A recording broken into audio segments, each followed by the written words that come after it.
В пятницу, прямо накануне Дня Республики, в Национальной галерее будут представлены 14 оригинальных полотен Василия Кандинского. Впервые в Сыктывкар работы человека, которого называют в мире изобретателем абстрактной живописи, доставит Государственный русский музей.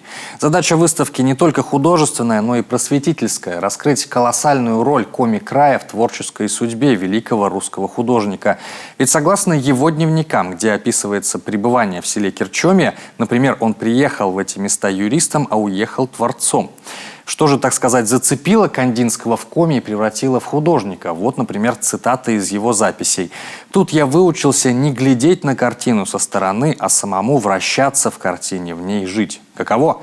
Считается, что в ходе поездки на территорию современной Коми он собирал песни и предания коми-зырян. Также в оформлении выставки будут использованы коми-прялки, иконы, игрушки и другие предметы декоративно-прикладного искусства края, чтобы окончательно погрузить зрителя в атмосферу, которая окружала когда-то Кандинского более века назад.